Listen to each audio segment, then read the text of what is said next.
દુનિયામાં બહુ છે, પણ કંઈક હયું ઠરે ને અહીંયા એ આવી કંઈક ઝોપડીયું છે, અહીંયા જ હયા ઠરે છે, બાકી તો બધે વરાળું નીકળે છે. ભજન ભજન છે ને બાપુ સવારામ બાપાએ કીધું કે ભજનના ભરોસે રેજે અંતે ઈ નર ઓપશે, અમર બીજક જેને હાથ લાગ્યું એને કાળ કેમ લોપશે. આ ભરોસાની વસ્તુ છે. કોઈ ભજનાનંદી ગમે એવો પુરુષ હોય તો એના ચરણમાં જવાની વાત છે, બાકી એના ખીચામાં કઈ છે નહીં પોટલી તમને આપી દે મુક્તિ મળી જાય.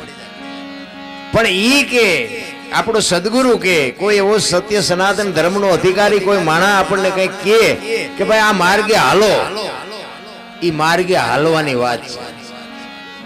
બાકી તો બાપુ આ બુદ્ધિનો વિજ્ઞાનનો વિષય જ નથી. હમણાં જેમ વાત કરી ને કે આપણા કોમ્પ્યુટર ને આપણું આ મોબાઈલ ને આપણું આ જેટલું વિજ્ઞાન છે એ બધું પૂરું થઈ જાય ને પછી આની શરૂઆત થાય. બહુ સમજવા જેવી વસ્તુ છે.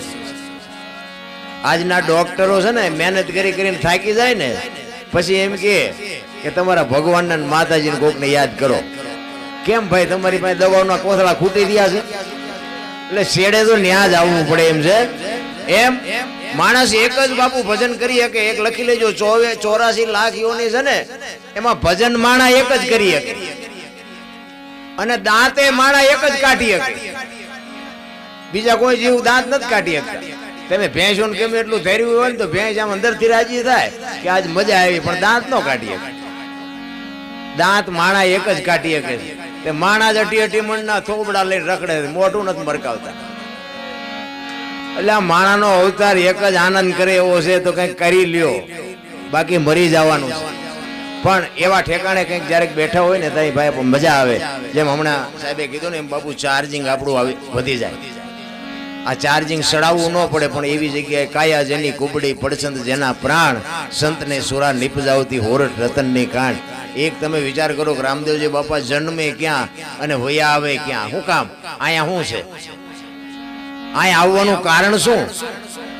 આવડી મોટી દુનિયા, આખું વિશ્વ કેવડું મોટું છે, પણ ઈ આપણું કચ્છ ને સૌરાષ્ટ્ર પસંદ કરવાનું કારણ શું? આનું કંઈક આપણે ઊંડાણ તો જોવું જોઈએ ને.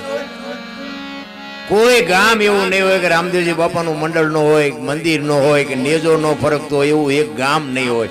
કેવડી કૃપા છે રામદેવજીની. પણ એવા ઠેકાણે જયારે જાય ને ત્યાં આપણને મજા આવે, આપણું હયું ઠરે. એટલા માટે એક સંત કહે છે, જોતા રે અમને એ જીજડી રે આચા સાગર ના મોતી. જોતા રે અમને એ જીજડી રે આચા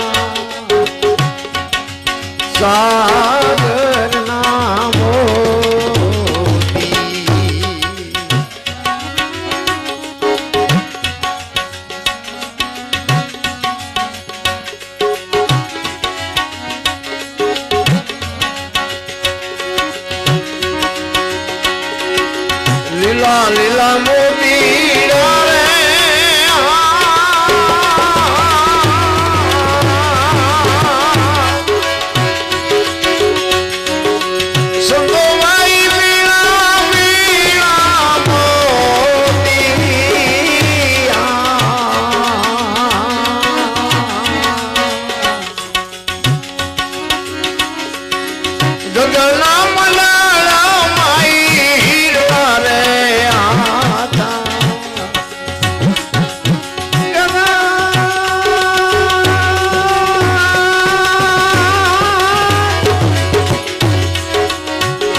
ઝીણા મોતી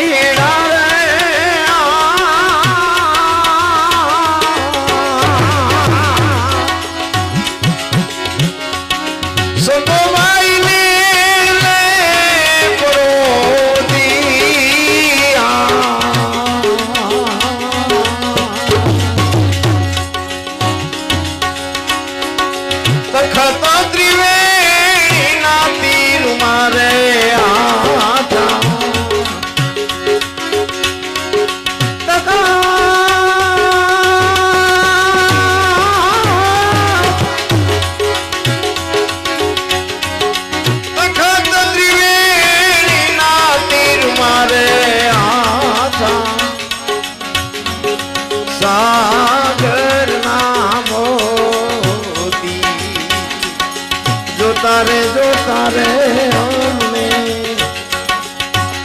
એ દીજડી રે આજા સાગર ના મોતી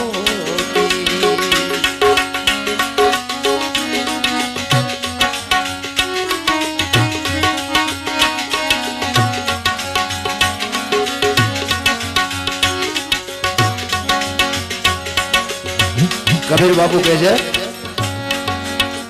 કોક એવા મહાપુરુષ આપણા ગઈડા કહેતા કે કાંટો કાઢ્યો એનો ગણ ન ભૂલાય એમ બાપુ કોક જો માર્ગ બતાવે ને એને જીવે ત્યાં સુધી બાપુ ભૂલાય પછી તમે કોઈ પણ ટોચે પહોંચો પણ તમને જો કે અહીંયા તો હું 28 વર્ષ થયા મને આવવામાં સાહેબ હું દર બીજા અહીં આવું છું કાંઈક આવ્યા ને કાંઈક ગયા મેં તો અહીં જોયા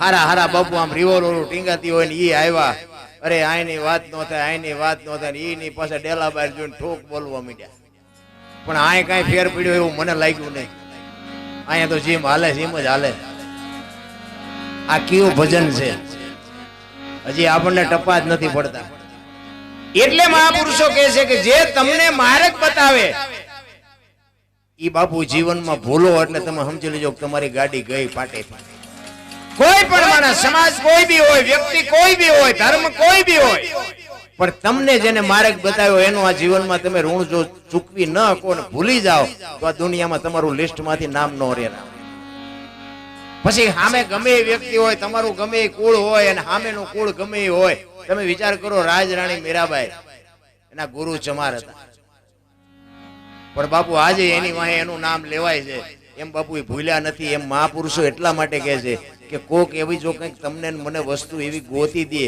કે માર્ગે ચડાવી દે હું તો જાહેરમાં અહીંયા બાપુ પાસે બેઠો છું કહું છું એવી વાત નથી પણ મારું તો બાપુ છે ને લિસ્ટમાં નામ જ ન હોત પણ મને આ દુનિયામાં ફેરવું હોય એક આ બાપુ અને એક કળમા દ્વારા ગોવિંદરામ બાપુ આ બેનો હું ગણ કોઈ જીવનમાં ભૂલી ન શકું મારા ગુરુ મહારાજની કૃપા છે 100% એમાં કોઈ ના નથી પણ એની પહેલા મને મળ્યા છે આ બે એક ગોવિંદરામ બાપુ કળમાદ અને એક સગરામ બાપુ બાપુ કદાચ મને અહીંથી જાકારો આપી દે ને હું અહીંથી વ્યો જાઉં ને તો બાપુ હું બાપુને ન ભૂલી શકું એ વસ્તુ ખોટી છે આજે દુનિયા મને સાંભળે છે વિડિયાના માધ્યમથી મને ઘણા બધા સાંભળે છે મને બીજનો ઘણા બધા આમંત્રણ આપે હું એમ કહું મને હાથ જોડીને કહું ભાઈ મને બીજની મને ન કહેશો કારણ કે એ તો મેં કીધું આ કદાચ મારી કિંમત કરતો એક બેટા મારા મેં તને આગળ લાવ્યો તું મને ભૂલી જાશ કે નથી ભૂલતો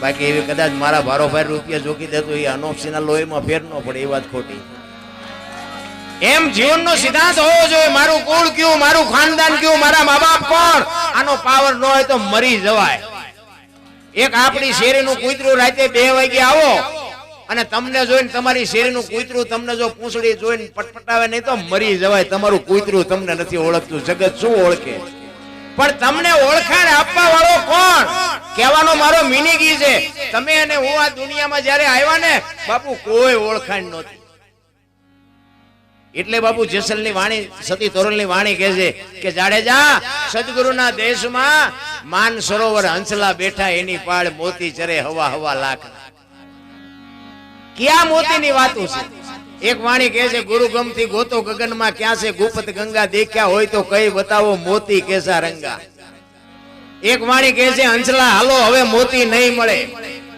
એક વાણી કહે છે વીજળીના ચમકે